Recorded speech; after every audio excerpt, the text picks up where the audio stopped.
মসজিদ কমিটির দায়িত্ব দিয়েছে সুদখোরের হাতে। ওয়াজ কিন্তু আমার এরকমই, আমার ওয়াজের মধ্যে রসকস কম। রসকস দিয়ে করবেন কি?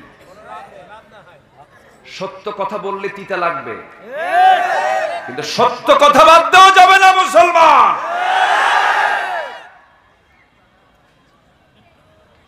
বোরকা পরাকে অপরাধ মনে করা হচ্ছে আজ। ভার্সিটির শিক্ষিত নামের কলঙ্ক, অধ্যাপক নামের কলঙ্ক বলে যে ভার্সিটিতে কোনো হেজাব নেকাব পরে আসা যাবে না।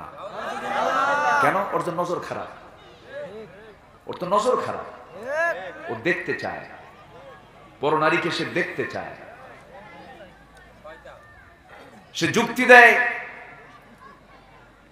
ছাত্রী হলো কি মেয়ের মতো। ছাত্রী তো নিজের মেয়ের মতো। ছাত্রী যদি মেয়ের মতো হয়, ছাত্রী আবার পাত্রী হয় কেন? কুমারখালীতে এমন শিক্ষক আছে না নাই যে ছাত্রী পাত্রী বানাইছে? আছে না নাই? খোকসাতে, পাংশা, রাজবাড়ী, গোয়ালন্দ, ফরিদপুর, গোপালগঞ্জ, ঝিনাইদহ, কালীগঞ্জ। ছাত্র ছাত্রীকে পাত্রী বানানো এটা আনকমন কথা না কমন কথা? কমন, সাধারণ ব্যাপার। এটা হচ্ছে ছাত্র ছাত্রী শিক্ষক বিয়ে হয় কি হয় না? হতেই পারে, কারণ জায়েজ তো। আবার ওইদিকে আরেক ভার্সিটির, সিলেট বিজ্ঞান প্রযুক্তি ইউনিভার্সিটির একজন অধ্যাপক, তিনি বলেছেন রাত 8টার পরে কোনো মেয়ে বাইরে থাকতে পারবে না। ভালো দিক। ছাত্রীরা বলল এটা তো তালিবানি স্টাইল। দেখছেন, এটা তো তালিবানি স্টাইল। এখন জবাবে শিক্ষক বলছেন তালিবানি স্টাইলই চলবে। আল্লাহু আকবার বলেন। ভালো কিছু আছে না নাই? আমি কোনো কিছু দেখি না। আমাকে যদি কেউ বলে হুজুর খুব চাপ, একটু সেইভাবে কথা বলেন, আমি বলি আমার চাপ আল্লাহর উপর থেকে। আমি আল্লাহকে সামনে রেখে কথা বলি।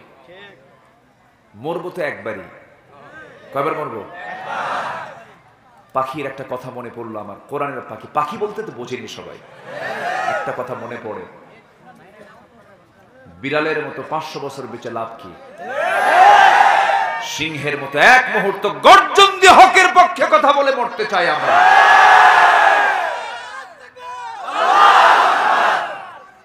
আলহামদুলিল্লাহ। এই স্লোগানকে অনেকে ভয় পায়, আছে না? আচ্ছা, এই স্লোগান নামাজে আছে না নাই? নামাজ শুরু করলে আমরা কি বলি? আরো জোরে। রুকুতে যেতে কি বলি? সেজদায় যেতে কি বলি? সেজদা থেকে উঠতে কি বলি? জানাজায় যেতে কি বলি? প্রথম তাকবীরে কি বলি? দ্বিতীয় তাকবীরে কি বলি? আযানের প্রথম আওয়াজটা কি? বাচ্চা যখন পৃথিবীতে জন্ম নেয় প্রথম আওয়াজ তার কানে কি দেওয়া হয়? যাদের কাছে আল্লাহু আকবার বিরক্ত লাগে, ওদের জানাজা না দিয়ে কুত্তা বিলাইয়ের মতো বিদায় করা দরকার।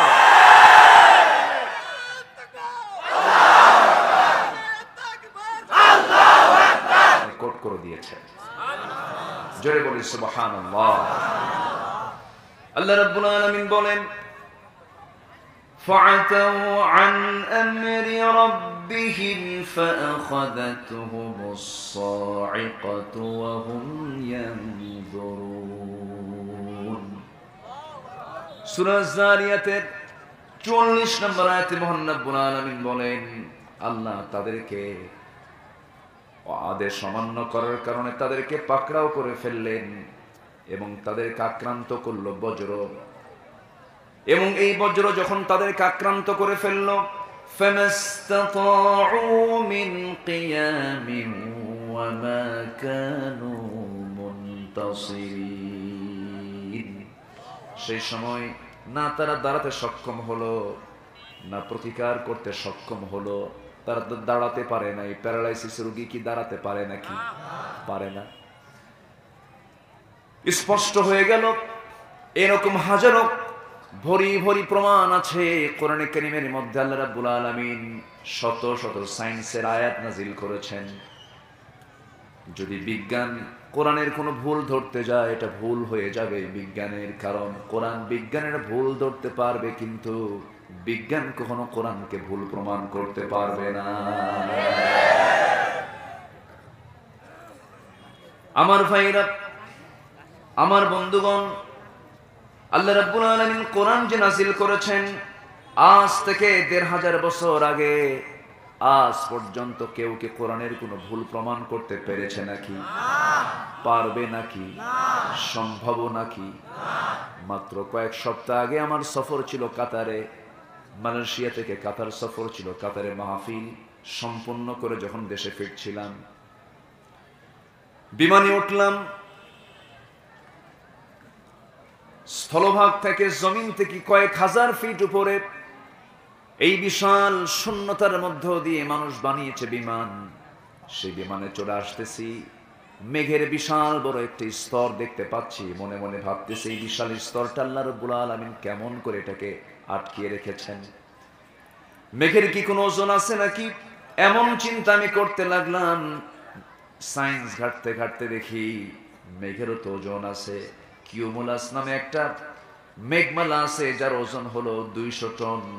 কিউমুলিনুম্বাস নামে মেঘমালা আছে যার ওজন হলো 10 লক্ষ টন। 10 লক্ষ টন, 10 লক্ষ টন মেঘমালা, এটা আল্লাহ তাআলা ভাসমান করেছেন। যদি এটা ভেঙে পড়তো মানুষ বাঁচত? কেউ তো আলহামদুলিল্লাহ কইলেন না। জোরে কোন আলহামদুলিল্লাহ। এই মেঘের যে ওজন আছে বিজ্ঞান হালে প্রমাণ করেছে। মহান রব্বুল আলামিন আজ থেকে ১৫০০ বছর আগে বলছেন, হুয়াল্লাযী ইউরীকুমুল বারকা খাউফান ওয়া তামাআন ওয়া ইউনশিস সাহাবাস সিকাল। জোরে বলুন আল্লাহু আকবার। সূরাতুর রা'দের 12 নম্বর আয়াতে আল্লাহ রাব্বুল আলামিন বলছেন, তিনি তোমাদেরকে বিদ্যুৎ দেখান ভয়ের জন্য, বিজলি দেখান ভয়ের জন্য, আশার জন্য, আর উত্থিত করেন ঘন ভারী মেঘমালা। এই বিশাল মেঘমালাগুলো ভারী করে রেখে দিয়েছেন তিনি কে? আল্লাহ। আসতে বলবেন না, তিনি কে? আল্লাহ বলছেন, বান্দারে আমি তোকে সৃষ্টি করেছি, আমার কাছেই তোকে ফিরে আসতে হবে। বোকার স্বর্গে বসবাস করিস না বান্দা, রবকে আগে চেনার চেষ্টা কর। সেটা সবচেয়ে বড় বোকা যে তার মালিককে চেনে না। একটা কুকুর কিন্তু তার মালিককে চেনে, ঠিক কি না? একটা কুকুরও তার মালিককে চেনে। একটা কুকুর পরিশ্রম করে, রাত জেগে জেগে মালিকের বাড়ি পাহারা দেয়, রাত জেগে জেগে মালিকের অপেক্ষায় প্রহর গুনতে থাকি, কিন্তু বান্দা তার মনিবকে চেনে না, বান্দা তার আল্লাহকে চেনে না। আমার বন্ধুগণ, সবার আগে আমরা খুঁজে বের করব আমার মালিককে। জোরে বলেন আল্লাহ। আরো জোরে, আমার মালিককে আল্লাহ তাআলা। কারা উলুল আলবাব, কারা সচেতন, কারা জ্ঞানী, আমরা আল্লাহর ভাষায় আজকে জানবো। জোরে বলি ইনশাআল্লাহ। সম্মানিত বন্ধুগণ, এত দোয়া যায় কোথায়? দোয়া কবুলের কিছু শর্ত আছে। দোয়া কবুলের কিছু শর্ত আছে না নাই? এর 1 নম্বর শর্ত হলো হারাম রুজি না হালাল রুজি? বলেন, হারাম রুজি না হালাল রুজি? হালাল রুজি আমরা উপার্জন করব। জোরে বলি ইনশাআল্লাহ। হারামের দিকে আমরা যাব না, হারামের কোনো আরাম নাই। সুদের টাকার মেয়াদ 40 বছর, আপনার ভবিষ্যৎ প্রজন্ম না খেয়ে মরবে। হারামের দিকে যাওয়া যাবে না, হারামের মধ্যে কোনো বরকত নাই। আমার বন্ধুগণ, আপনার স্বামী ফিরআউনের মতো ধনী মানুষ হয়েছে, আপনি শান্তি পাবেন না। কিন্তু আপনি আজকের মাহফিলে যারা এসেছেন, আপনার স্বামীটা ফিরআউনের মতো ধনী, কিন্তু আপনি শান্তি পাবেন না। কিন্তু আপনার স্বামী যদি আলীর মতো হতে পারে, গরিব কিন্তু গোটা ঘরটা জান্নাতের টুকরা। জোরে করুন সুবহানাল্লাহ। আমার বন্ধুগণ, পোলাও, কোরমা, বিরিয়ানি, জর্দা, দই, মিষ্টি, বড় বড় দামি খাবার খেলাম, কিন্তু হারাম। কোনো শান্তি আপনি পাবেন না। পেট ফুটা হয়ে যাবে, অপারেশন লাগবে, হার্টে প্রবলেম হবে, দুনিয়ার প্রবলেম হবে। কিন্তু আপনি আদা সিদ্ধ ডাল খেলেন, মরিচ ভর্তা দিয়ে খাবার খেলেন, কিন্তু হালাল। ওই হালালের মধ্যে আল্লাহ তাআলা অসংখ্য বরকত রেখে দিয়েছেন। জোরে বলেন সুবহানাল্লাহ। আমরা হালাল খুঁজবো, জোরে বলি ইনশাআল্লাহ। তো দোয়া কবুলের 1 নম্বর শর্ত কি বলেন তো? হালাল রুজি।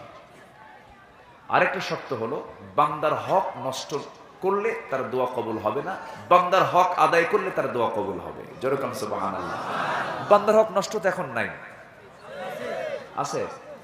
জমির আইল টেল ঠেলে, এই এলাকায় জমির আইল ঠেলে ঠেলে আছে। আচ্ছা, আপনি যদি জমির আইল ঠেলেন কোনো দোয়া কবুল হবে না, কোনো দোয়া মঞ্জুর হবে না। আপনি হজ করছেন, নামাজ পড়ছেন, হবে না, কারণ বান্দার হক আপনি নষ্ট করে ফেলেছেন। আপনি অন্যের গীবত করছেন, অন্যের বিরুদ্ধে মামলা করছেন, অন্যায়ভাবে আপনার দোয়া কবুল হবে না। আমার বন্ধুগণ, দুনিয়ার জীবনটাকে বানাতে হবে ওয়েটিং রুমের মতো। কিছুক্ষণ আছি, কিছুক্ষণ পরে আর থাকবো না। কুন ফিদ দুনিয়া কান্নাকা গরিবুন আও আবিরিস সাবিল, ইদা আসবাহতা ফালা তানতাযিরিল মাসা ওয়া ইদা আমসাইতা ফালা তানতাযিরিস সাবাহ। সকাল যখন পাবে অপেক্ষা করবে না সন্ধ্যা পর্যন্ত, আমি বাঁচবো, যে কোনো মুহূর্তে আমি মারা যেতে পারি। সন্ধ্যা যখন হয়ে যাবে ভাববে ফজরের আগে আমি দুনিয়া থেকে বিদায় হয়ে যেতে পারি। এমন ভাবে তুমি চলতে থাকবে, এমন তুমি মনে করবে এই নিঃশ্বাস আমার শেষ নিঃশ্বাস, সেকেন্ড নিঃশ্বাসটা নাও আসতে পারে। চোখের সামনে কত মানুষকে দেখলাম, এমন রেকর্ড আছে মাহফিলে ওয়াজ শুনতে শুনতে মাহফিলে লাশ হয়ে দুনিয়া থেকে বিদায় নিয়ে গেছে। এমন বক্তা বহু দেখেছি, ওয়াজের মঞ্চে কথা বলতে বলতে মঞ্চে চেয়ারে বসে লাশ হয়ে গেছে। আছে না নাই বলে? আছে। শিক্ষক দেখেছি ক্লাস নিতে, শিক্ষক ক্লাসেই বসে দুনিয়া থেকে বিদায় নিয়েছেন। এই তো দুনিয়ার নিয়ম রে ভাই। দুনিয়া ছাড়বো আমি, সবাই ছেড়ে যাব, কিন্তু আমি কি নিয়ে গেলাম, কি আমলগুলো নিয়ে গেলাম, এটাই তো সবচেয়ে ভাববার বিষয়। আল্লাহ বলছেন বান্দা, কোন বান্দা সবচেয়ে চালাক, কোন বান্দা সবচাইতে চক্ষুষ্মান, আমি তোকে জানিয়ে দিচ্ছি। আল্লাহ রাব্বুল আলামিন সুন্দর করে সূরা রাদের মধ্যে বলছেন, আল্লাহ বলছেন সেই বান্দাগুলো চালাক। কোরআন যে জানলো আর কোরআন যে জানলো না, সেই যে কোরআনটা জানলো মানলো, সেই তো চালাক, সেই তো চক্ষুষ্মান, সেই তো উলুল আলবাব, সে তো বিচক্ষণ। আল্লাহ রাব্বুল আলামিন এরপরে বলছেন, আফামান ইয়ালামু আন্নামা উনজিলা ইলাইকা মির রাব্বিকাল হাক্কু কামান হুয়া আ'মা ইন্নামা ইয়াতাযাক্কারু উলুল আলবাব। জোরে বলুন আল্লাহু আকবার। আমি যদি একটু আয়াত বেশি বেশি বলি বিরক্ত হবেন না তো? আমার দেশে এমনও শ্রোতা আছে, অনেক আগে কুড়িগ্রামে এক মাহফিলে গিয়েছিলাম, আমি একটু ঘন ঘন আয়াত বলছি, তো এক মুরব্বীর সামনে দাঁড়ায় বলে, হুজুর আপনি একটু বাংলা কন। কি কথা কি বুঝতে, একটু বাংলা বলেন। কোরআন কি বাংলা না আরবি বলেন তো?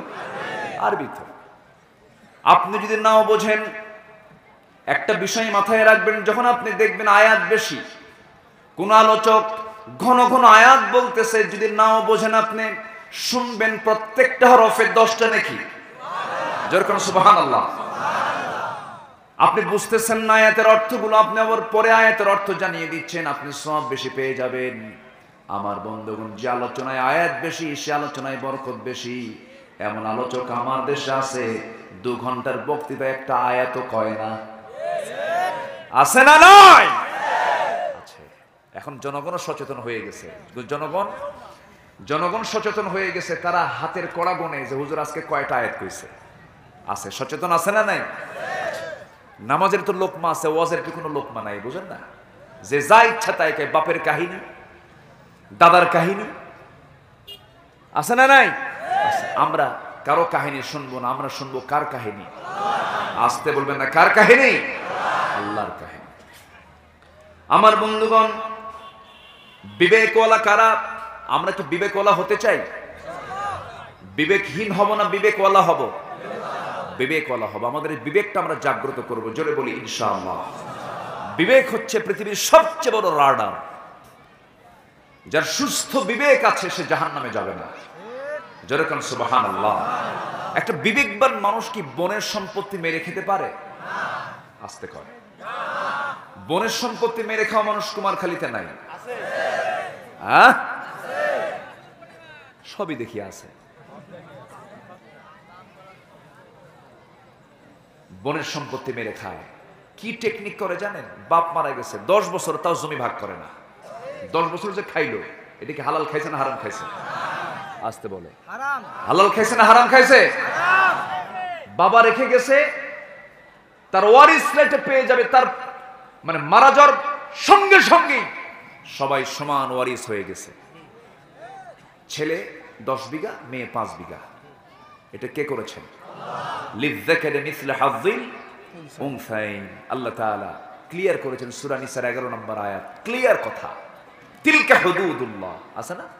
তিলকা হুদুদুল্লাহ, এটা আল্লাহর সীমা, লঙ্ঘন করো না।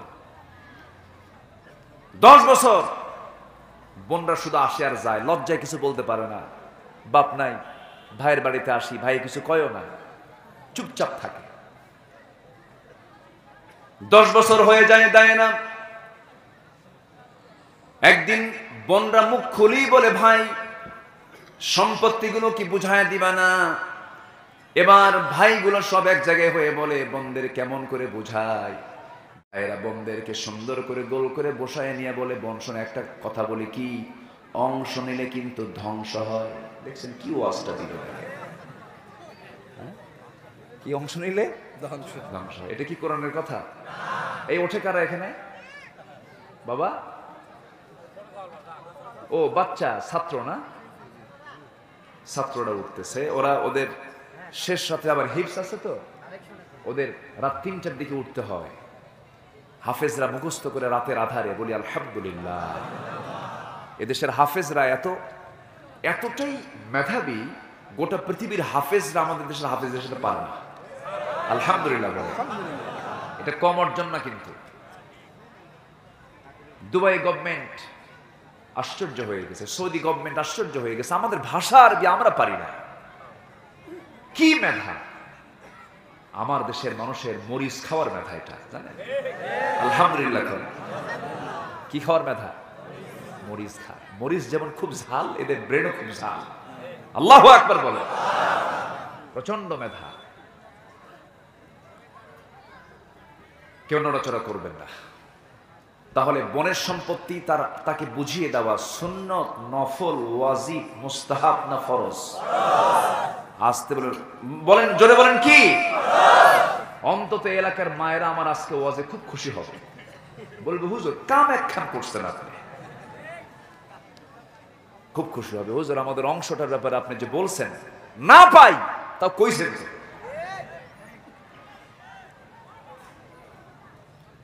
বোনকে বুঝাইয়া দেয় না, বিভিন্ন তাল বাহানা করে। কেন তাল বাহানা আপনি করবেন? আপনি তো বিবেকওয়ালা। ইমানদার বিবেকহীন না বিবেকওয়ালা হবে? বিবেকওয়ালা হয়ে যাবে। ইমানদার কখনো বিবেকহীন কাজ করবে না, বান্দার হক কখনো নষ্ট করবে না, পরিবারের হক কখনো নষ্ট করবে না।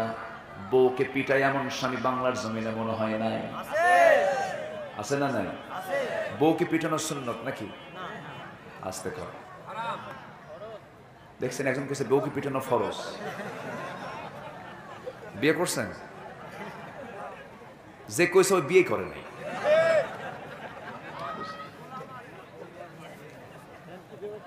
রাসূল কোন স্ত্রীকে না না মানে বাতাস লাগলে গলা বসে যায়। সম্মানিত ভাইরা, রাসূল কোন স্ত্রীকে মেরেছেন এমন কোন রিপোর্ট কি আমরা পেয়েছি? না। আসতে বলবেন না, পেয়েছি? না। রাসূল কি এক স্ত্রীর স্বামী না একাধিক স্ত্রীর স্বামী? আচ্ছা, এক স্ত্রী লালন পালন সহজ না একাধিক স্ত্রী লালন পালন সহজ? একাধিক। রাসূল কোনটা করেছেন? সহজটা করেছেন না কঠিনটা করেছেন? কঠিন। তাহলে এত কঠিন একাধিক স্ত্রী তিনি লালন পালন করেছেন, কাউকে তার আঘাত করা লাগে নাই। আর আমার দেশের কিছু স্বামী আছে বউকে গরুর মতো পিটায়, উঠতে বসতে মায়ের। প্রায় প্রশ্ন আসে, হুজুর আমারে মারে।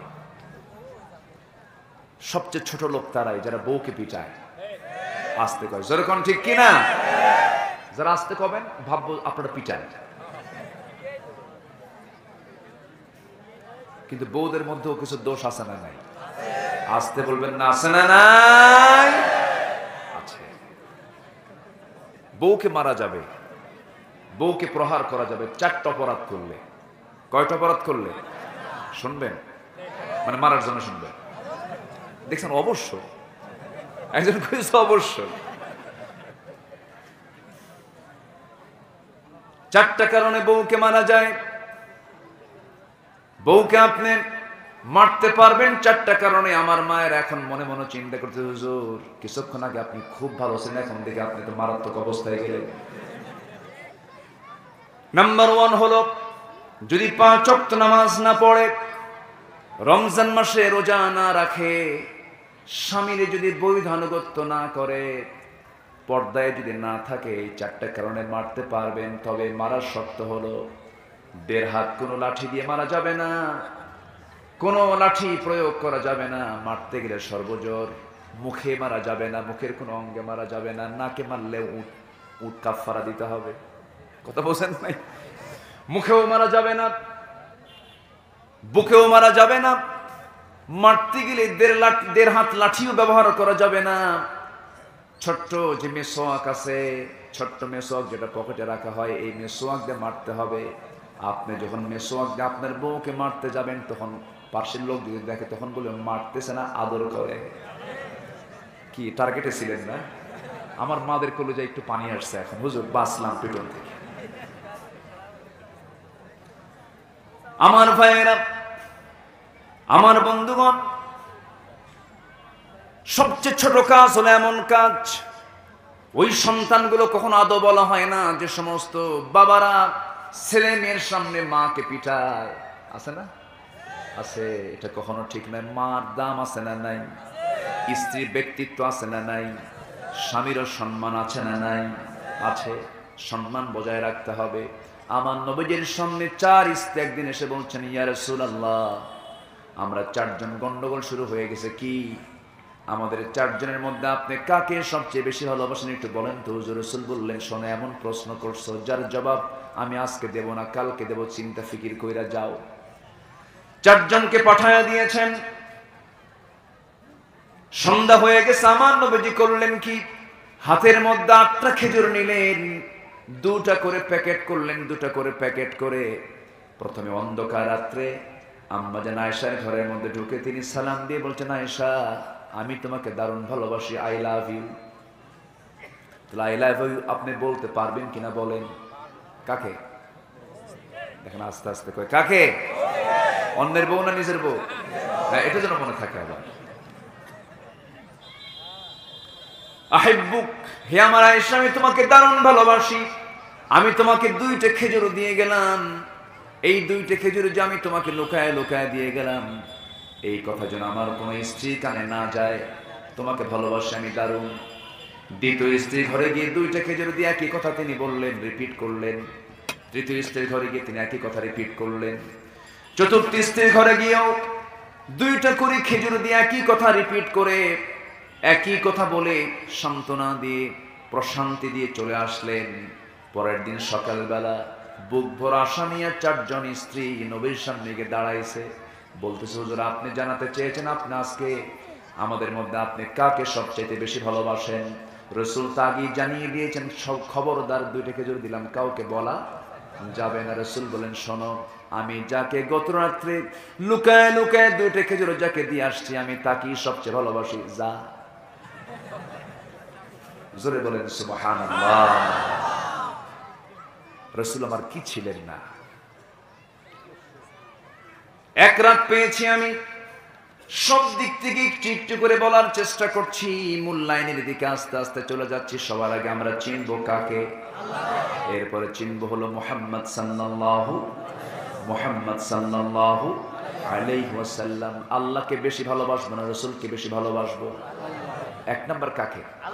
আরো জোরে, 1 নাম্বার কাকে?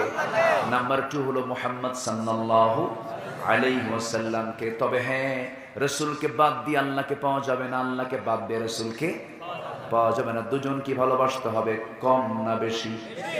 জীবনের চাইতে কম না বেশি? রাসূলকে গালি দেওয়ার মতো কুলাঙ্গার আমার দেশে আছে না নাই? আসতে বলবেন না, আছে না নাই?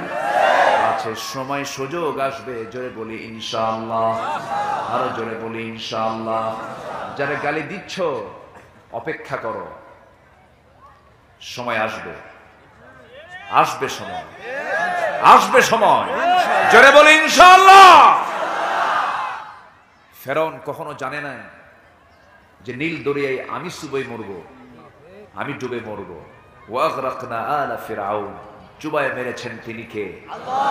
সে আল্লাহ তো এখন নাই, আছে। আসতে বলবেন না, আছেন না নাই? আছেন। মুসা আলাইহিস সালাতু ওয়াস সালাম তার সমস্ত সদল বল নিয়ে যখন ফেরাউন দ্বারা আক্রান্ত হয়ে যখন দরিয়ার ঠিক মুখে হয়ে গেলেন, চতুর্দিকে ফেরাউনের সামরিক বাহিনী অস্ত্র শস্ত্রে সজ্জিত, সামনে দরিয়া, পার হবেন কেমনে? আল্লাহকে বলছেন, আল্লাহ আমার তো কোনো পথ নাই, তুমি ছাড়া। সুবহানাল্লাহ বলবেন না? আমাদের কথা কি মুসার মতো না? মুসার মতো না আমাদের কথা, আমার কোনো উপায় নেই, কে ছাড়া? আল্লাহ ছাড়া। আল্লাহ তুমি এখন কি করবা করো। মুসা আলাইহিস সালাম নিজেও জানতেন না এই বিশাল দরিয়া চিড়ে তার জন্য রাস্তা হবে একটা না, 12টা রাস্তা, বাইপাস সহ 12টা রাস্তা তৈরি হয়ে গেছে। মুসা কিন্তু 1 মিনিট আগেও জানতেন না। মুসা দরিয়া পার হলেন আল্লাহর তৈরি করা রাস্তা দিয়া, কিন্তু ফেরাউন তো কল্পনাও করতে পারে নাই মুসা এমন করে পার হয়ে যাবে। কিন্তু মুসা যে রাস্তাটা পেয়েছেন ওটা ইমানদারের রাস্তা না বেঈমানদের রাস্তা? ইমানদারের রাস্তা। কিন্তু ফেরাউন এটা ভুলে গেছে। ফেরাউন এটা ভুলে গেছে। মরার সময় তো ভুল মনে থাকে না। ফেরাউন কয়ে, হামান তুই দেখ তো রাস্তাটা ক্লিয়ার আছে নাকি? হামান ঘোড়া দাবড়ায় দিল, এপার থেকে ওপার চলে গেল, ওপার থেকে পারে চলে আসলো, কোনো কিছুই হলো না। হামান বলছে, মাননীয় আমার নেতা ফেরাউন, আপনি কোনো চিন্তা করবেন না, রাস্তা ক্লিয়ার দেখে আসছে, সব ক্লিয়ার, আমি গেছি একবার, আসছি একবার। আল্লাহ বলছেন, হামান ধরবো তোরে কিন্তু ফেরাউনের পরে। আল্লাহু আকবার বলেন। ফেরাউন কি জানতো এই জায়গায় সে মরবে? জানতো? জানতো না। ইব্রাহিম আলাইহিস সালাম একটা বারও তিনি জানেন নাই, বোঝেন নাই, 5 মিনিট আগেও জানতেন না যে আগুনে তাকে নিক্ষেপ করা হবে, সে আগুনটা তার জন্য জান্নাতের টুকরা হয়ে যাবে। আল্লাহু আকবার বলেন। জানতেন না, কিন্তু জান্নাত কে বানিয়ে দিয়েছেন? সে আল্লাহ বুঝি নাই? আসফি হুজু ইব্রাহিম কা ইমা পায়দা আগ কর সকতি হ্যায় এক আন্দাজ গুলিস্তা পায়দা। বিশ্বদ্রষ্টা আল্লামা ইকবাল বলছেন, আজ যদি উদয় হয় ইব্রাহিমের মতো ঈমান করতে পারে অগ্নিকুণ্ডে খুবসুরত এক গুলিস্তান। আজকে যদি মুসলমান যদি ইব্রাহিমের মতো ঈমান আনতো, তার জন্য আগুনটা জান্নাত হয়ে যেত। জোরে কান সুবহানাল্লাহ। আমার বন্ধুগণ, ইসমাইল জানতেন না তার বাবার হাতে যে ছুরিটা ছিল জবাই করা হবে, তিনি জবাই হবেন না, তিনি জানতেন না, কিন্তু প্রস্তুতি নিয়েছেন, আব্বা আমাকে কুরবানি করুক। কিন্তু সাহায্য করেছেন কে? সে আল্লাহ এখনো আছেন না নাই? রাসূলকে যারা গালি দিয়েছ, উচিত ছিল ওদেরকে প্রকাশ্যে ধরে জিহ্বা টেনে ছেড়ে ফেলে দেওয়া। সম্মানিত ভাইরা, কারণ রাসূল আমার কলিজার চেয়েও প্রিয়, ঠিক কি না? আমার জীবনের চেয়েও প্রিয়। রাসূলকে মহব্বত করবো আমরা জীবনের চাইতে কম না বেশি? কম না বেশি? বেশি। আল্লাহ বলছেন, বান্দারে কারা বিবেকওয়ালা শোনো। আল্লাহ রাব্বুল আলামিন বলছেন, 9টা দিক যার মধ্যে আছে সে হলো বিবেকওয়ালা।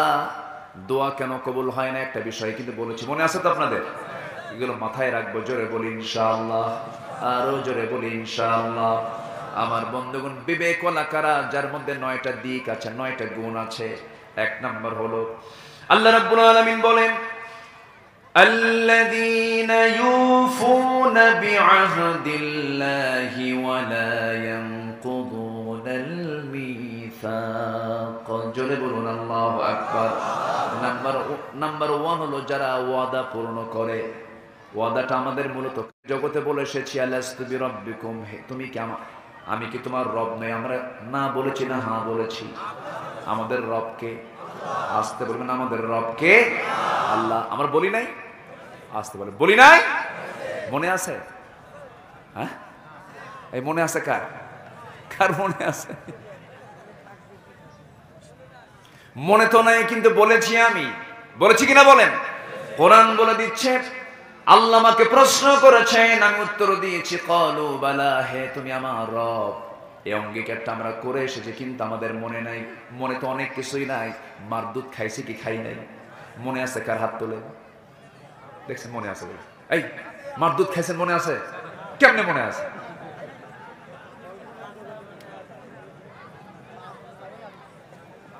দুধ কয় বছর খায়? 2 বছর। মানে কয় বছর? হাউলাইনি কামিলান, 2 বছর দুধ খায়। মনে আছে কারো? কেমনে মনে থাকবে? মার দুধ আমরা খেয়েছি মনে নাই। মার পেটের মধ্যে থেকেছি কয় মাস? বলেন বলেন বলেন, মনে আছে কার কার? হাত তোলেন। এই দেন চাচা হাত তোলেন, চাচা হাত তোলেন না।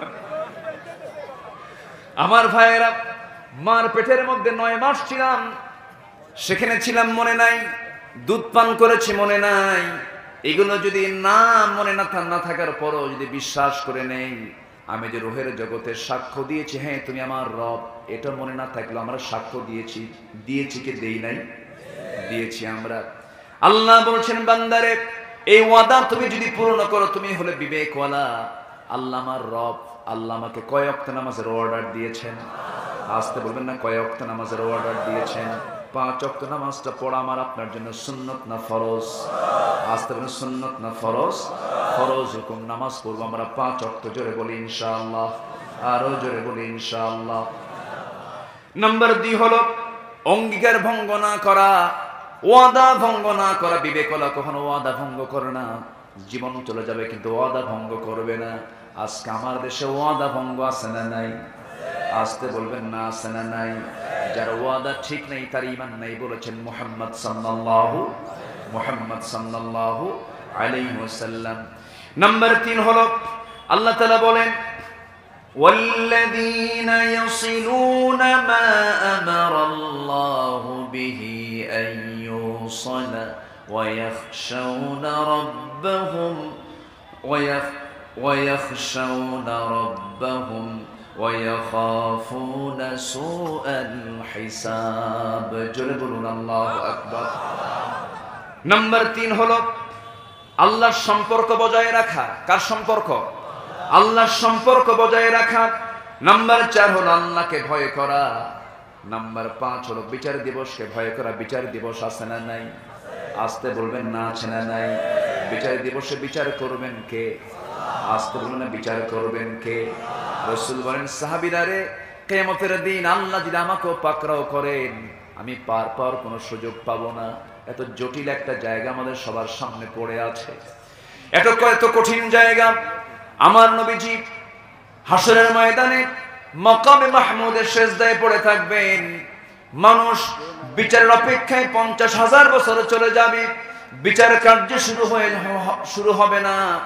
মানুষ চলে যাবে আদি পিতা আদম আলাইহিস সালাতু ওয়াস সালামের কাছে। তিনি বলবেন আমি কিচ্ছু করতে পারবো না। যাও নূহের কাছে। সবাই শুধু বিভিন্ন নবীর কাছে যাবে, সবাই বলবে আমরা কিচ্ছু করতে পারবো না। আখিরে জামানার পয়গম্বরের কাছে চলে যাও। আমার নবী তখন মাকামে মাহমুদে পড়ে থাকবেন, সিজদায় পড়ে থাকবেন। সিজদা থেকে মাথা উঠাবেন, সঙ্গে সঙ্গে আল্লাহ বলবেন, আমার হাবিব আপনি আজকে যার সুপারিশ করবেন আমি তার সুপারিশ গ্রহণ করব। আল্লাহু আকবার বলেন। সেই দিন সবার সামনে আছে না নাই? আসতে বলবেন না, আছে না নাই? সেই বিচার দিবসের ভয় যে বান্দার মধ্যে আছে সেই বান্দা কখনো হারাম কাজে যেতে পারে? হারাম কাজে যেতে পারে? অন্যায় কাজ করতে পারে? অন্যায় কাজ করতে পারে না। আমার ভাইয়েরা, আমার বন্ধুগণ, রাসূলকে সব জায়গায় লাগবে। রাসূলকে সব জায়গায়, সব স্টেশনেই লাগবে। জীবনে লাগবে, মরণে লাগবে, কবরে লাগবে, মিজানে লাগবে, পুলসিরাতে লাগবে, হাউজে কাউসারে লাগবে। আমার নবীজি সাহাবায়ে কেরামকে নিয়ে একদিন বলছেন, সাহাবীরা রে শোনো, কাল হাসরের ময়দানে তোমরা যদি আমাকে কোথাও না পাও 3টা জায়গায় তালাশ করবে, তোমরা আমাকে পেয়ে যাবে। 3টা জায়গার যে কোনো একটা জায়গায় তোমরা আমাকে পেয়ে যাবে। এর মধ্যে 1 নাম্বার হলো তোমরা আমাকে খুঁজবে হলো মিজানের পাল্লায়, সেখানেও যদি না পাও তোমরা আমাকে খুঁজবে হলো পুলসিরাতে, সেখানেও যদি না পাও তোমরা আমাকে খুঁজবে হাউজে কাউসারে। হাউজে কাউসার আল্লাহ তাআলা কাউকে দেয় নাই। আল্লাহ তাআলা আমাকে শুধু স্পেশালি দান করেছেন হাউজে কাউসারে তোমার সঙ্গে আমার সঙ্গে যদি সাক্ষাৎ হয়ে যায়, জান্নাতের পেয়ালা দিয়া হাউজে কাউসার থেকে পানি তুলে নিয়া আমার বরকতি হাতে তোমাকে হাউজে কাউসারের পানি পান করায় নিয়ে তুমি একসঙ্গে জান্নাতে চলে যাব। আমার বন্ধুগণ, সেই দিন সবার সামনে আছে না নাই? আসতে বলবেন না, আছে না নাই? এই জন্য আজকে থেকে আমরা সিদ্ধান্ত নেব, আল্লাহর প্রতি যদি আমাদের ভয় থাকে, বিচার দিবসের প্রতি যদি ভয় থাকে, 5 ওয়াক্ত নামাজ আমরা আর কেউ ছেড়ে দেব? আসতে বলুন না, ছেড়ে দেব? 5 ওয়াক্ত নামাজ পড়বেন কারা কারা? জোরে বলি ইয়া আল্লাহ, আরো জোরে বলি ইয়া আল্লাহ। আমাদেরকে 5 ওয়াক্ত সালাত আদায় করা তৌফিক তুমি আল্লাহ দিয়া দাও। জোরে বলি আমিন, আরো জোরে আমিন। নামাজ কেউ ছাড়বেন? একাকী না জামাতে? হাত নামান। একাকী না জামাতে? বুঝে না না বুঝে? জেনে না না জেনে? সময় নেওয়ার সময় সুন্দর করে আমরা নামাজ পড়বো। জোরে বলি ইনশাআল্লাহ। এটাও সাথে মাথায় নেব, বেনামাজি যে নেতা আপনার সামনে নেতৃত্ব দিতে আসবে, থুতু মারবো, জুতা মারবো আমরা তাদের মুখে। বেনামাজি কোন নেতার নেতৃত্ব আমরা মানতে যাব? আসতে বলবেন না, মানতে যাব। মানলি আপদ আছে না নাই? বিপদ আছে না নাই? আমার ভাইয়েরা, 9টি দিক যার মধ্যে থাকবে সে হলো বিবেকওয়ালা। 5টা বলেছি। 6 নম্বর হলো যার মধ্যে সবর থাকবে, ধৈর্য থাকবে। ধৈর্য যার মধ্যে আছে তার মধ্যে ঈমান আছে, ধৈর্য যার নাই তার মধ্যে ঈমান নাই। ধৈর্য একটা বড় গুণ, ধৈর্যশীল হওয়া দরকার আছে, কারণ আল্লাহ ধৈর্যশীলদের সাথে আছেন। এই কথা কার কথা? আসতে বলবেন না, কার কথা? আল্লাহর কথা। ধৈর্যের সঙ্গে আমরা মোকাবেলা করব সবকিছু। আমার নবীজি ধৈর্যের পিরামিড ছিলেন। আল্লাহু আকবার বলেন। ধৈর্যের পিরামিড ছিলেন নবীজি। মসজিদ নববীর ভিতরে সাহাবে কেরামকে নিয়ে আলোচনা করছেন, কথা বলছেন। এমন সময় এক ইহুদি এসে আমার নবীর সামনে মসজিদের মধ্যে ঢুকে উলঙ্গ হয়ে দাঁড়ায় দাঁড়ায় পেশাব করে। নাউজুবিল্লাহ বলে। উলঙ্গ হয়ে দাঁড়ায় দাঁড়ায় পেশাব করতেছে। সাইয়েদনা ওমর ফারুকের নাম সবাই শুনছেন তো? কয় নম্বর খলিফা? 2 নম্বর। বলেন, কয় নম্বর খলিফা? 2 নম্বর খলিফা। অনেকদিন আগে এক মাহফিলে বললাম, ওমর ফারুকের নাম শুনছেন কে কে? কে কে জানেন তার নাম? ছোট্ট একটা ছেলে সামনে থেকে দাঁড়ায় বলে, হুজুর আমি ওমর ফারুককে চিনি। কে? আমাদের বাড়ির দোতলায় ভাড়া থাকে।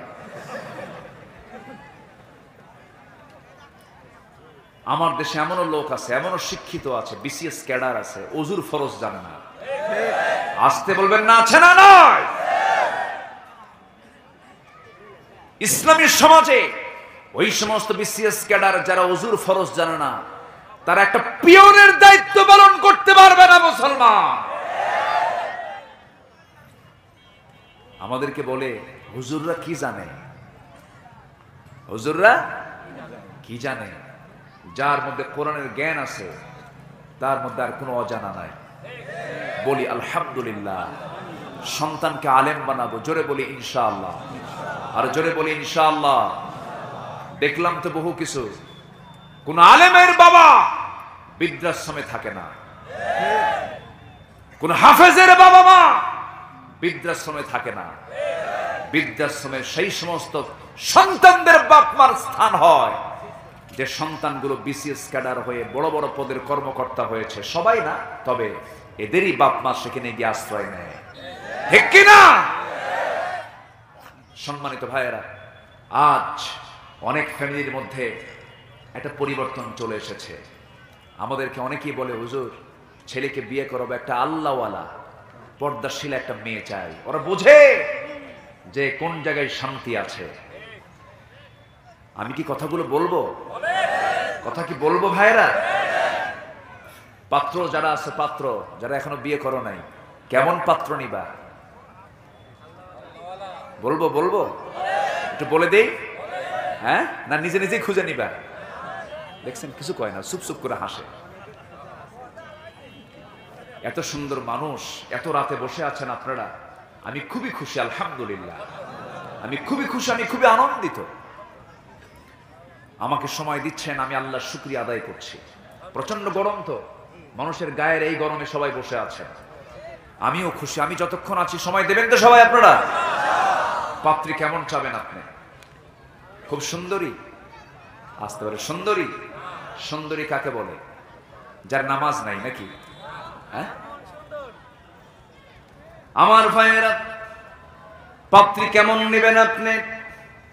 যারা পাত্র আছো বাবা, বিয়ে করো নাই, ভুল করা যাবে না। পাত্রী কেমন হতে হবে শিখিয়ে দিয়েছেন মুহাম্মদ সাল্লাল্লাহু আলাইহি ওয়াসাল্লাম। তুনকাহুল মারআ লিআরবা'ইন, লিমালিহা ওয়া লিহাসাবিহা ওয়া লিজামালিহা ওয়া লিদীনিহা। আগে দেখবে তুমি তার তাকওয়াটা দেখবে সবার আগে, দিনদারিতা দেখবে সবার আগে, এরপরে তার মাল দেখতে পারো, তার বংশ দেখতে পারো, তার সৌন্দর্য দেখতে পারো, তবে দিনকে প্রাধান্য দিয়ে তুমি তাকে বেছে নিবা। আল্লাহর বরকত তোমার ফ্যামিলিতে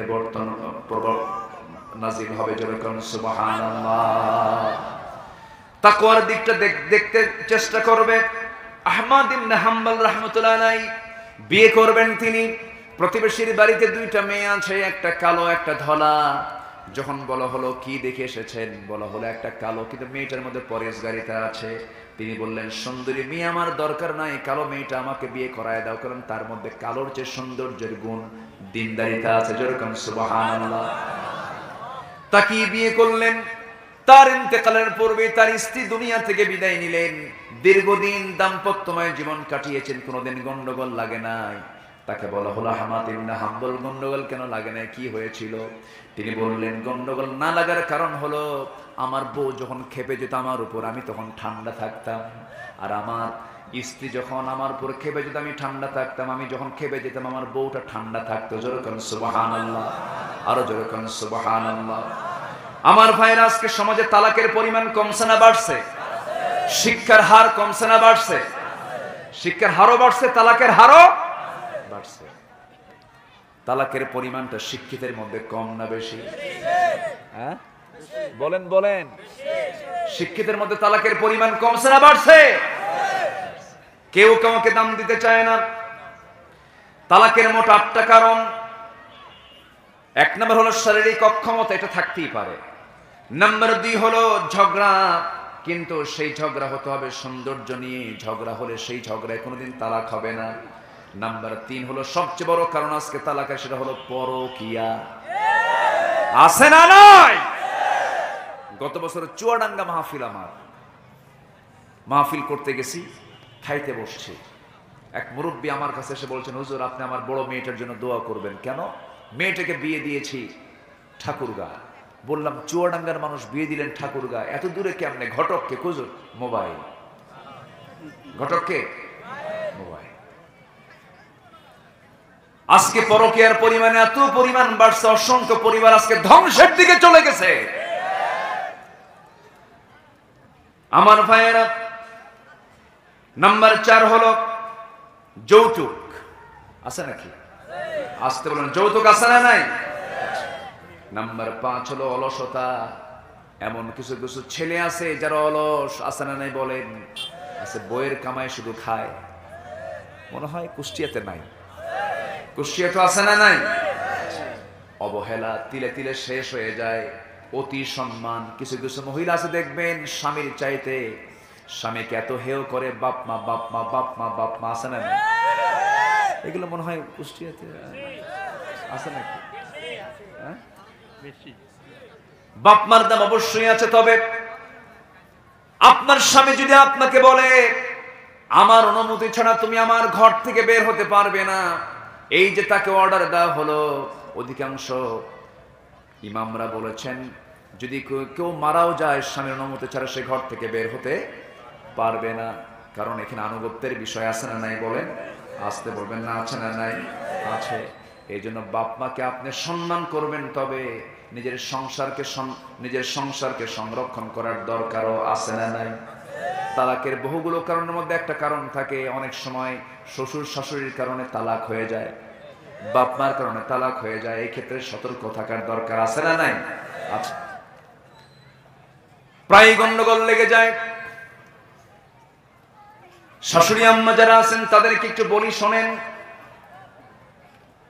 নিজের মেয়েকে বিয়ে দেয়, নিজের মেয়ের ব্যাপারে অত্যন্ত প্রশংসা করে, আমার জামাই খুব ভালো, আমার জামাই এত আমার মেয়েটাকে ভালোবাসে, রান্না বান্না নিজেই করে, এমনকি আমার মেয়ের কাপড় চোপড় পর্যন্ত ধুয়ে দেয়, এত ভালো আমার জামাই। কিন্তু আমার ছেলেটা মানুষ হলো না, খালি বইয়ের কথা শোনে। তাহলে এক মুখে কয় কথা হলো? আসতে বলে এক মুখে কয় কথা হলো? দুই কথা হয়ে গেছে। আমার মা, এমনটা আচরণ কখনো করা যাবে না। এমনটা আচরণ করলে পরে আপনি গুনাহগার হয়ে যাবেন। কারণ আইন সবার জন্য অসমান না সমান? আইন সবার জন্য সমান না সমান?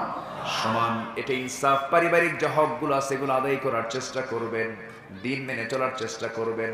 তবে আমি আল্লাহর কসম করে বলে যাচ্ছি, যে পরিবারে সালাম বেশি হয়, যে পরিবার সালাম দিয়ে কথা বলে, যে পরিবারে নামাজটা নিয়মতান্ত্রিক ভাবে হয়, মসজিদে হয়, বাড়িতে হয়, আল্লাহর কসম করে বলে সেই বাড়িতে শয়তান কখনো ওয়াসওয়াসা দিতে পারে না। বউ কথা শুনবেন না কেন, সালাম দিয়ে শুরু করবেন। আম্মা জান আয়েশা বলেন, আল্লাহর কসম করে বলি, আমি সহজে রাসূলকে সালাম দিতে আগে পারতাম না। রাসূল আমাকে কখন সালাম দিতেন আমি নিজেও টের পেতাম না। একজন সাহাবী রাসূলকে আগে সালাম দিতে পারেন না। একদিন টেকনিক করে, কৌশল করে তিনি মোটা বৃক্ষের আড়ালে দাঁড় হয়ে গেলেন। নবীজি আমার হেঁটে হেঁটে আসতেছিলেন, হঠাৎ করে মোটা গাছের আড়াল থেকে বের হয়ে রাসূলকে লক্ষ্য করে সালাম দিচ্ছেন, আসসালামু আলাইকা ইয়া রাসূলুল্লাহ। আমার নবীজি মুস্কি মুস্কি হাসি মেরে বলছেন, সাহাবী এমন টেকনিক করে আগে সালাম দিলে কিন্তু সওয়াব পাবা না। যেরকম সুবহানাল্লাহ, সওয়াব যদি পেতে চাও সামনাসামনি আসো। যেরকম আল্লাহু আকবার। ইসলাম না মানলেও শান্তি হবে। ইসলাম থেকে আমরা জীবনের সকল জায়গায় মেনে চলবো, ইসলামটাকে আমরা গ্রহণ করব। চারটা কারণ খারাপ পরিণতির দিকে নিয়ে যায়। চারটা কাজ যদি আমাদের মধ্যে থাকে, আমাদের পরিণত হবে খারাপ, পরিণত হবে মৃত্যুটা খারাপ দিকে চলে যাবে। এক নাম্বার হলো সালাতের প্রতি উদাসীনতা। আমরা আজকের থেকে নামাজ আর এক ওয়াক্ত ছাড়বো না। জোরে বলি ইনশাআল্লাহ।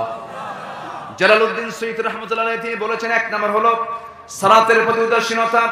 নাম্বার 2 হলো মাদক গ্রহণ। আমার দেশে মদের পরিমাণ, নেশার পরিমাণ আগের চাইতে কমছে না বাড়ছে? আসতে বলবেন না, কমছে না বাড়ছে? আজকে ম্যাক্সিমাম যুব সমাজ নেশার বাইরে না নেশার ভিতরে? বলেন নেশার বাইরে না নেশার ভিতরে? নেশার ভিতরে। নাম্বার 3 হলো পিতার মাতার প্রতি অবাধ্যতা। নাম্বার 4 হলো মুসলিমদের কষ্ট দেওয়া। আজকে মুসলমানকে কষ্ট দিচ্ছে, কম না বেশি? আসতে বলবেন না, কম না বেশি? বলে ইসরায়েলের ইহুদিরা প্রতিনিয়ত মুসলমানদেরকে মারছে, ফিলিস্তিনের মুজাহিদরা মোকাবেলা করছে, আর মুসলিম নামধারী কিছু কুলাঙ্গার ফিলিস্তিনের মজলুম মুজাহিদের বিরুদ্ধে তারা ফতোয়া দিচ্ছে। আছে না নাই? আছে। বাইতুল মুকাদ্দাস কাদের? মুসলমানদের। মুসলমানদের বাইতুল মুকাদ্দাস। রাসূল বলেছেন, বাইতুল মুকাদ্দাস গাজা, সিরিয়া হবে হাসরের ময়দান। আমাদের হাসরের ময়দান হলো সিরিয়া, আমাদের হাসরের ময়দান হলো বাইতুল মুকাদ্দাস। আজকে ইহুদিরা দখল করে রেখেছে, অবৈধ দখলদার। তারা এসেছিল ভাড়াটিয়া হিসাবে, আজকে তারা ভাড়াটিয়া হয়ে গেছে বাড়িওয়ালা। আমার বন্ধুগণ, মুসলমানদের পক্ষে কথা বলার দরকার আছে না নাই? আমার দেশে সেই সমস্ত ইহুদিদের 5টা গোলামও আছে না নাই? সম্মানিত ভাইরা, মুসলমানদের প্রথম কিবলা হলো বাইতুল মুকাদ্দাস। রাসূল বলেছেন, যারা এই জায়গায় এসে নামাজ পড়বে অন্য মসজিদের চাইতে 1000 গুণ সওয়াব সে বেশি পাবে। অথচ সেটাতে আমরা যেতে পারি না। আজকে তারা দখল করে রেখেছে। আমাদের দায়িত্ব আছে না নাই? আমাদের কর্তব্য আছে না নাই? আচ্ছা, সম্মানিত ভাইরা, সম্মানিত বন্ধুগণ, যে কাজই করতে যাব, ধৈর্য একটি বিশাল গুণ। সেই ধৈর্যের পরিচয় আমরা দেব। জোরে বলি ইনশাআল্লাহ। ধৈর্য নিয়ে আমি এত দূর পর্যন্ত চলে গিয়েছিলাম। এরপর নাম্বার 7 হলো নামাজ তো পড়বই, নামাজ কায়েমের দরকার আছে না নাই? নামাজ আজকে যদি সমাজে কায়েম থাকতো, সুদ থাকতো? আসতে বলবেন না, সুদ থাকতো, জেনা থাকতো, চুরি থাকতো, 2 নম্বরই থাকতো? বলেন 2 নম্বরই থাকতো? নামাজ তো আজকে কায়েম নাই। নামাজ কায়েম কাকে বলে? এমপির পিছনে জনগণ নামাজ পড়বে, চেয়ারম্যানের পিছনে মেম্বাররা নামাজ পড়বে, ওসির পিছনে দারোগারা নামাজ পড়বে, এসপির পিছনে ওসি মহোদয় নামাজ পড়বে। যেমন করে পড়িয়েছেন ওমর ফারুক রাদিয়াল্লাহু তাআলা আনহু, অর্ধ দুনিয়ার শাসনকর্তা, কিন্তু আবার তিনি মসজিদে নববীর তিনি ইমামও ছিলেন, নামাজের দায়িত্ব পালন করেছেন, আবার রাষ্ট্রের দায়িত্ব পালন করেছেন। 2 ব্যক্তি না 1 ব্যক্তি। কিন্তু আজকে সমাজে কয় ব্যক্তি? 2 ব্যক্তি। নামাজের নেতৃত্ব দেয় একজন, সমাজের নেতৃত্ব দেয় একজন। যতদিন পর্যন্ত বাংলার জমিনে নামাজের নেতৃত্ব এবং সমাজের নেতৃত্ব দেওয়ার জন্য একজন সিলেকশন না হবে, শান্তি আসবে না, শান্তি আসবে না, শান্তি আসবে না মুসলমান। সাইয়েদনা ওমর কি শাসক তিনি ছিলেন! আল্লাহু আকবার বলেন, জোরে বলুন আল্লাহু আকবার। কি শাসক তিনি ছিলেন! এমন শাসক যদি আজকে আমাদের সমাজে আমরা পেতাম, সমাজটা জান্নাতের টুকরা হয়ে যেত। আল্লাহু আকবার বলেন। সম্মানিত ভাইয়েরা, আইন সবার জন্য কি? আসতে বলবেন, আইন সবার জন্য কি? সমান। সাইয়েদনা ওমর ফারুক রাদিয়াল্লাহু আনহু তিনি বসে আছেন, তার ছোট্ট বাচ্চা নাবালক। রাষ্ট্রের পক্ষে কিছু খাবার এসেছে, কিছু আপেল এসেছে, আপেল। সে আপেল ফলটা কেমন খেতে, হযরত ওমর ফারুকের ছেলে আপেল ফলটাই চেনে না, অথচ একজন শাসকের ছেলে। সে আপেলটা আসছে, সেখানে অনেকগুলো আপেল জমা হয়ে আছে, রেখে দিয়েছে। একটা আপেল সাইয়েদনা ওমর ফারুকের সামনে, সে আপেলটা নিয়ে মুখে দিয়েছে খাওয়ার জন্য, মুখে তুলে নিয়েছে। সাইয়েদনা ওমর ফারুক তা দেখে চট করে ছোট্ট বাচ্চার মুখের মধ্যে নখ ঢোকায়া দিয়া আপেলটা টেনে বের করে আপেলের জায়গায় রেখে বলছে, যাও তোমার মার কাছে চলে যাও।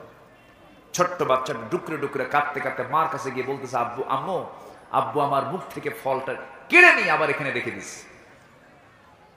মার মনটা খারাপ। খলিফাতুল মুসলিমিন ঘরের মধ্যে ঢুকলেন, মনটা বিমর্ষ দেখে বলতেছেন, আমার স্ত্রী, তোমার মনটা খারাপ কেন? আপনি যা করেন করেন, শিশু বাচ্চা তো, শিশু বাচ্চার মুখ থেকে আপনি আপেলটা সরায় নিলেন, এটা কি হলো? এটা কেমন আচরণ হলো আপনার? আমাদের ভাগে তো কিছু আপেল আসবেই, অন্তত সেখান থেকে আমরা একটা আপেল নিতাম না?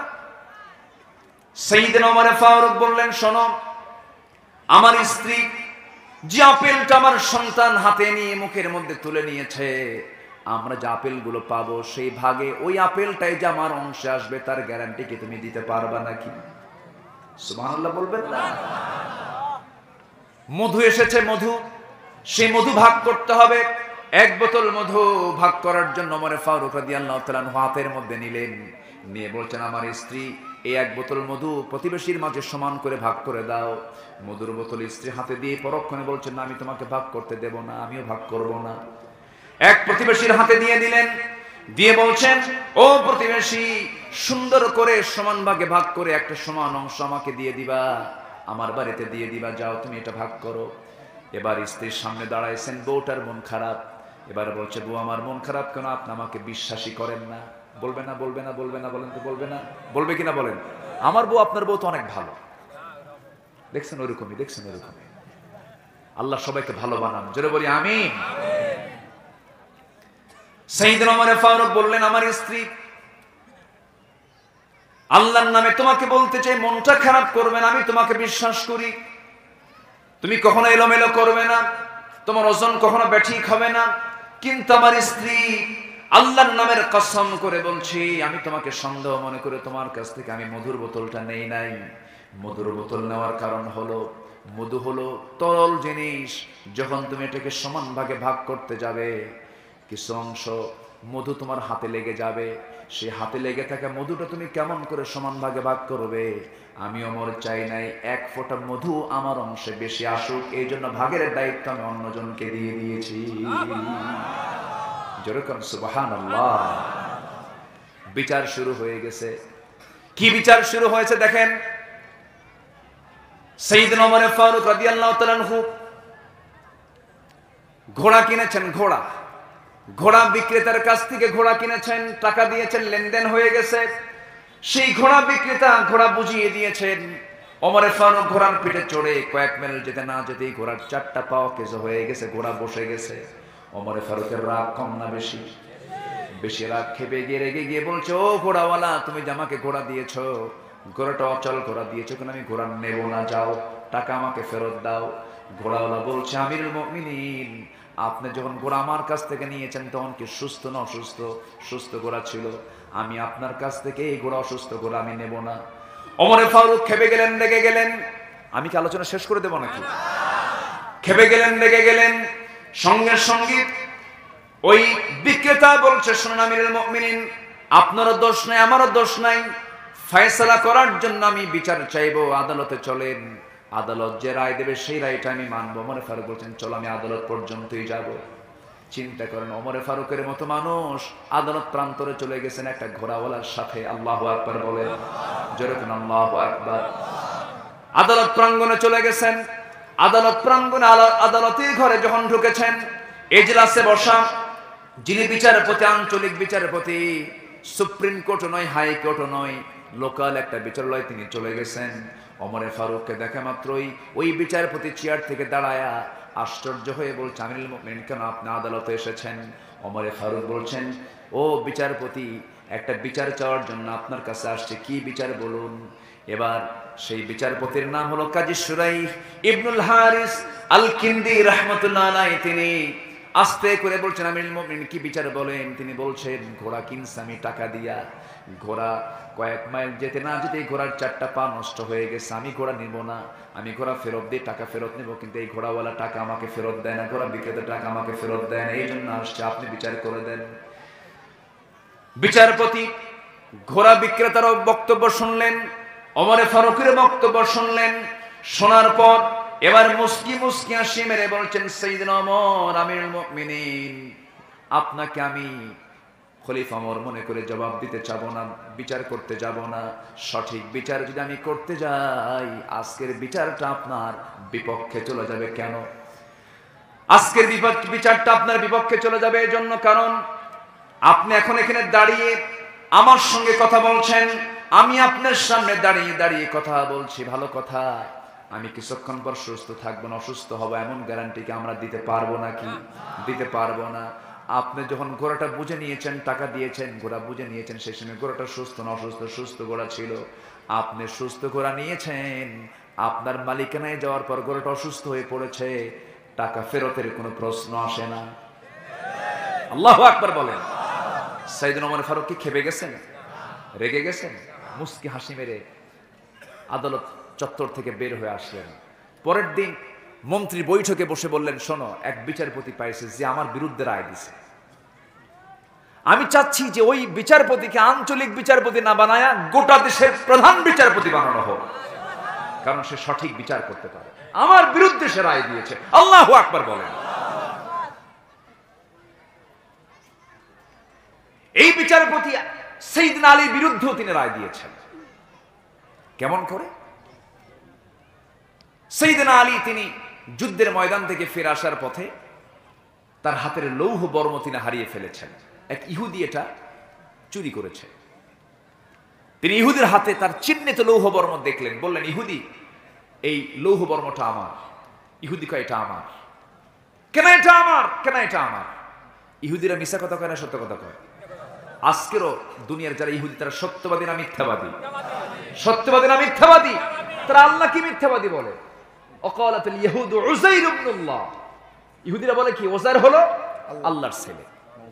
যেরকম নাউযুবিল্লাহ। ইহুদির সঙ্গে পীড়িত আজকে আমার দেশের কিছু লোকের আছে না নাই? যারা ওযাইরকে আল্লাহর বেটা বলে। অকালাতুন নাসারা ঈসা ইবনুল্লাহ। খ্রিস্টানরা বলে ঈসা হলো আল্লাহর ছেলে। আর সেই খ্রিস্টানদের সাথে আজকে মুসলমানদের কিছু, মুসলমান নামদারি কিছু লোকের পীড়িত আছে না নাই? আচ্ছা, এই পীড়িত কখনো জান্নাতের কারণ হতে পারে না। সাইয়েদনা আলী তিনি বললেন, চলো আমরা আদালতে যাব। কাজী শুরাইয়ের কাছে যাওয়া হলো। কাজী শুরাই বললেন যে, আমিরুল মুমিনিন, আপনার যে লৌহবর্ম তার প্রমাণ কি? এই লৌহবর্ম আমার, এর প্রমাণ হলো, এর সাক্ষী হলো আমার কলিজার টুকরা হুসাইন। কাজী সুরাই বললেন, দেখুন, সাক্ষীর জন্য নিজের আপন ছেলে কখনো সাক্ষী এটা গ্রহণযোগ্য আদালত মনে করে না। অন্য কোনো সাক্ষী আছে কি? বললেন না, আমার অন্য কোনো সাক্ষী নেই। তিনি সঙ্গে সঙ্গে বললেন, দেখুন, সাক্ষীর অভাবে আমি আপনার পক্ষে রায় দিতে পারলাম না, এই লৌহবর্ম ইহুদির হাতেই চলে যাবে। সাইয়েদনা আলী মুস্কে হাসি মেরে মাথা নিচু করে আদালত থেকে বের হয়ে আসতেছেন। ইহুদির চোখে পানি টলমল করছে। ইহুদি বলে, এটার নামই তো ইসলাম। কালিমা পড়ে আশহাদু আল্লা ইলাহা ইল্লাল্লাহ ওয়া আশহাদু আন্না মুহাম্মাদান আবদুহু ওয়া রাসূলুহু। আইন সবার জন্য কি? আসতে বলবেন, আইন সবার জন্য কি? এই আইন সবার জন্য সমান কখন কায়েম হবে? যখন নামাজের নেতা আর সমাজের নেতা যখন একজন হয়ে যাবে। ঠিক কিনা? আমরা কেমন চিত্র দেখতে চাই? আমরা কেমন চিত্র দেখতে চাই? এটার নাম হলো নামাজ কায়েম। এটার নাম কি? নামাজ কায়েম। আমার ভাইয়েরা, যেখানে নামাজ কায়েম হয়ে যাবে, সমাজের নেতারা কেমন হবে? ওমর ফারুক রাদিয়াল্লাহু তাআলা আনহুর কাছে কোন এক দেশের গভর্নর বিশাল দামি খাবার তার সামনে তার খেদমতে নিয়েছেন। বলছেন, আমিরুল মুমিনিন, এই দামি খাবারটা আপনার জন্য বরাদ্দ হয়েছে, আপনি গ্রহণ করবেন নাকি? ওমর ফারুক বললেন, ও আমার গভর্নর, তুমি যে আমাকে যে খাবারটা খাওয়ানোর জন্য অফার করছো, এই খাবারটা আমার দেশের জনগণ কি খেতে পারবে নাকি না খেতে পারবে না? খুব কষ্ট, অনেক এক্সপেন্সিভ, ব্যয়বহুল। ওমর ফারুক ওই খাবারের বাটিটা গভর্নরের দিকে ফিকা মেরে বলছেন, আল্লাহর কসম করে বলি, যে খাবার আমার দেশের জনগণ পাবে না, সেই খাবার আমি ওমর মুখে নেব না। এটাই হচ্ছে নামাজ কায়েমের পরিবেশ। নামাজ কায়েমের পরিবেশ। সেই নামাজ কায়েমের পরিবেশ আমার দেশে আসুক। সবাই কি চান? এটা কি এমনি এমনি আসবে? না, দাঁত ভাঙ্গা সুন্নত আদায় করতে হবে। কি ভাঙ্গা সুন্নত বলেন? কি ভাঙ্গা সুন্নত বলেন? দেশ স্বাধীনের জন্য যদি 30 লক্ষ মানুষের জীবন দিতে হয়, দিন কায়েমের জন্য জীবনে রক্ত ঝরানোর দরকার আছে না নাই? আসতে বলবেন না, আছে না নাই? দিন কায়েমের জন্য বিশ্বনবীর দেহ থেকে রক্ত ঝরাতে হয়েছে, মার খেতে হয়েছে, জেল জুলুম নির্যাতন নিপীড়ন সহ্য করতে হয়েছে, দেশ ছাড়তে হয়েছে, হামলা মামলা বরণ স্বীকার করতে হয়েছে, রাসূলকে গালি খেতে হয়েছে। তবুও কি তিনি ইসলাম থেকে এক চুল পরিমাণ নড়েছেন? আসতে বলবেন না, নড়েছেন? নড়েন নাই। কে না জানেন কথাগুলো? আমি গত রমজানে ওমরায় গিয়েছিলাম। আমি ওমরায় গেলেই মানে অনেক জায়গা বাদ পড়লেও আমি রসুলের স্মৃতিচারিত কিছু জায়গা আমি কখনো বাদ দেই না। যেরকম তায়েফ আমি দেখতে যাই, ওহদের ময়দান আমি দেখতে যাই, এরপর বদরের প্রান্তর আমি দেখতে যাই। বিশেষ করে সবচাইতে বেশি আমার কষ্ট হয় যখন আমি উহুদের ময়দানে যখন দাঁড়াই। সবচেয়ে বেশি রক্ত ঝরেছে উহুদের ময়দানে মুহাম্মদ সাল্লাল্লাহু আলাইহি ওয়াসাল্লামের। কি রক্ত ঝরলো! আল্লাহু আকবার। মুনাফিকদের শত্রুতা, ইহুদিদের ষড়যন্ত্র রাসূলকে শত্রুর মুখোমুখি করে দিল। মুনাফিকরা পিছু টান নিল, রাসূল একাকী পড়ে গেলেন। 50 জন কুরাইশ রাসূলকে টার্গেট করে বৃষ্টির মতো তীর মারতে লাগলো। আমার নবীজি যখন তীর দ্বারা আক্রান্ত হচ্ছেন, 10 জন সাহাবী আচমকা তরবারি ফেলে দিয়ে দৌড় মেরে এসে নবীজির চতুর্পাশে দাঁড়ায় গেলেন। বলতেছে, হুজুর, আমাদের রক্ত, আমাদের দেহে রক্ত থাকা পর্যন্ত আপনার গায়ে একটা তীর লাগাতে দেব না। চতুর্দিকে দাঁড়ায় গেছে। 10 জন সাহাবী দুনিয়া থেকে বিদায় নিলেন। একজন সাহাবীর চোখের মধ্যে তীর ঢুকলো। নবীজি বলছেন, সাহাবী, তোমার চোখের মধ্যে তীর ঢুকেছে। এবারে বলছেন, ইয়া রাসূলুল্লাহ, আপনাকে মহব্বত করি, চোখের ভিতর কেন? কলেজের মধ্যে তীর ঢুকলাম, আর কোনো কষ্ট নাই। আমার নবীজি আস্তে করে কাছে টেনে নিয়ে সেই সময় মুজিজা প্রকাশ পেয়ে গেল। রাসূল আস্তে করে করলেন কি, সেই সাহাবী চোখ উপরে হাতের মধ্যে পড়ে আছে। নবীজি বরকতি হাতে সেই চক্ষুটা তুলে নিয়ে চোখের জায়গায় লাগায় মুখের থুতু দিলেন, বিসমিল্লাহ বলে ফু দিলেন, চোখটা ভালো হয়ে গেল। কিন্তু দেখা গেল কি, সেই সাহাবীও দুনিয়া থেকে বিদায় নিয়ে নিলেন। 10 জন সাহাবী দুনিয়া থেকে বিদায় নিয়েছেন। নবীজি এখন সম্পূর্ণ একা, কেউ নাই তার পাশে। তীর মারা বন্ধ হলো। কয়েকজন কাফের করলো কি, কাছাকাছি গেল, নবীজিকে হাতের নাগালের একদম কাছাকাছি পেয়েছে তারা, কিন্তু কাছে খুব কাছে যেতে সাহস পাচ্ছে না তারা। গজবের ভয় তাদের মধ্যে কাজ করছিল। হাতের মধ্যে পাথর নিয়ে নবীজির মাথা বরাবর মেরে দিল। নবীজির মাথায় ছিল সেদিন টুপি, পাগড়ি না হেলমেট? বলেন বলেন কি ছিল? আপনি টুপি পরেন, আপনি পাগড়ি পরেন, কিন্তু হেলমেটকে আপনি এনকার করেন কেন? হেলমেটকে আপনি অবহেলা করেন কেন? হেলমেটেরও দরকার আছে না নয়? আছে। ফিলিস্তিনের মুজাহিদরা আজকে হেলমেট পরছে, ঠিক কি না? হেলমেট পরছে। আমার ভাইয়েরা, সেই হেলমেটের মুখ বরাবর, কপাল বরাবর গিয়ে যখন পাথরটা ধাক্কা খেল, হেলমেটের সামনে থাকা চিকন লোহা, চিকন ফলা নবীজির কপালের শক্ত হাড়ের মধ্যে গেঁথে গেছে। নবীজির মাথা ঘুরে উঠছে। আরেকটা আঘাত গাল বরাবর মারা হলো, শিরস্ত্রাণের চিকন লোহা নবীজির গালের মধ্যে গেঁথে গেল। আরেকটা পাথরের আঘাত নবীজির মুখ বরাবর যখন মারা হলো, নবীজির সামনের দুটো দাঁত ভেঙ্গে পড়ে গেল। নবীজির একই মুখের ভেতরে 3টে ইনজুরি, নবীজি আর নড়তে পারলেন না। মুখ থুবড়ে মাথা চক্কর মেরে নবীজি পড়ে গেলেন। নবীজি সেন্সলেস হয়ে গেলেন, মুখ থুবড়ে পড়ে গেলেন। চতুর্দিকে গুজব রটায় দিয়েছে, কুতিলা মুহাম্মদ, কুতিলা মুহাম্মদ, মুহাম্মদ দুনিয়া থেকে বিদায় নিয়েছে। আমার নবীজি মুখ থুবড়ে পড়ে আছেন। সাহাবা একরামদের মধ্যে কান্নার রোল পড়ে গেছে। ওমরের মতো পাগল সাহাবী, নবীর প্রেমে পাগল তিনি বলছেন, যে দুনিয়াতে রাসূল নাই সেই দুনিয়া ওমরের বাঁচার দরকার নাই। ওমর বাঁচবে না। তরবারি হাতের মধ্যে নিয়ে আবার যুদ্ধ শুরু করে দিয়েছেন। মদিনার একজন পাগলি সাহাবী, নবীর প্রেমিক একজন পাগলি সাহাবী, তিনি বাড়ি থেকে বের হয়ে আসছেন, সংবাদ শুনেছেন রাসূল নাই। একজন সাহাবী এসে বলছে, ও মহিলা, দৌড়াও, কোথায় কোথায় যাচ্ছ? তো বদরে যাই। কেন যাচ্ছ? রাসূল নাকি বেঁচে নাই। তুমি কি জানো তোমার কলিজার টুকরা সন্তান এই যুদ্ধে মারা গেছে? কিছুক্ষণ পর একজন এসে বলো, মহিলা তুমি দৌড়াও কোথায়? তোমার প্রাণ প্রিয় স্বামী যুদ্ধে মারা গেছে। কিছুক্ষণ পর একজন এসে বলছো, ও মহিলা তুমি যাও কোথায়? তুমি কি জানো তোমার নিজের আপন বড় ভাই যুদ্ধে মারা গেছে? জবাবে ওই মহিলা বলতেছে, শোনো, আমার কলিজার টুকরা সন্তান দুনিয়া থেকে বিদায় নিয়েছে, আমার স্বামী দুনিয়া থেকে বিদায় নিয়েছে, আমার বড় ভাই দুনিয়া থেকে বিদায় নিয়েছে এই যুদ্ধের ময়দানে। দুনিয়ার সমস্ত মানুষের মৃত্যুর সংবাদ আমাকে কোনো কষ্ট দিতে পারবে না, কিন্তু একটাবার জানিয়ে দাও আমার রাসূল প্রাণে বেঁচে আছেন কিনা। আমার নবীজি উহুদের ময়দানে মুখ থুবড়ে পড়ে আছেন। সাইয়েদনা আলী তন্ন তন্ন করে খুঁজে খুঁজে তাকে বের করে ফেললেন, কোলের মধ্যে করে নিয়ে আমার রাসূলকে করলেন কি, পাহাড়ের একটু উঁচু জায়গায় তাকে শোয়ায় রাখলেন। নবীজির কপালে হেলমেটের লোহা বিদ্ধ হয়ে আছে। উবাইদ ইবনুল জাররাহ, যিনি রাসূলকে বাবার চেয়ে বেশি ভালোবেসেছেন, তার শানে আয়াত নাযিল হয়েছে।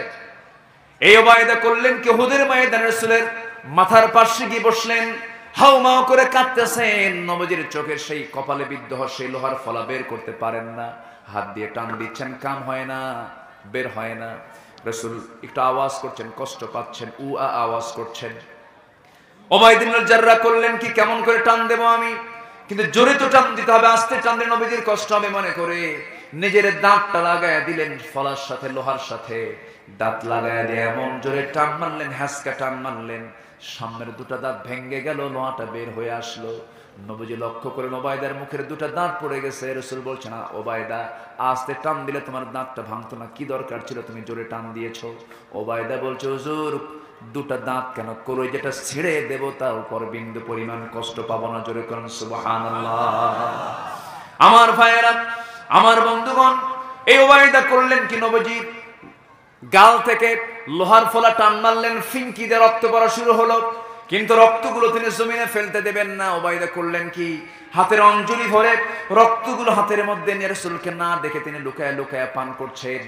লুকায় লুকায় যখন পান করতেছিলেন, রাসূল বলছেন, ওবায়দারে লুকায় লুকায় কি পান করিস হুজুর?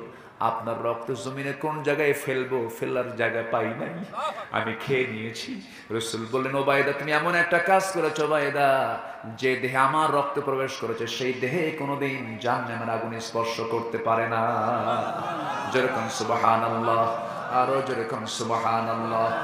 আমার ভাইয়েরা, দিন কায়েমের জন্য যদি বিশ্বের সেরা মানুষ, শ্রেষ্ঠ মানুষের দেহ থেকে যদি রক্ত ঝরানোর প্রয়োজন হয়, ঠিক তেমনি জমিনের দিন কায়েমের জন্য আমাদের দেহ থেকে কি রক্ত ঝরাতে রাজি আছেন?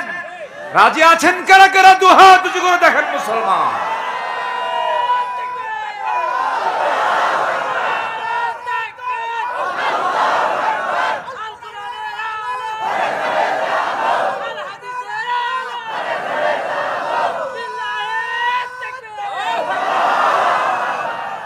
আল্লাহ কবুল করুন, জোরে বলি আমিন, আরো জোরে আমিন। মন তো চাচ্ছে কথা বলি, আরো কি কথা বলবো? শুনতে কি রাজি আছেন?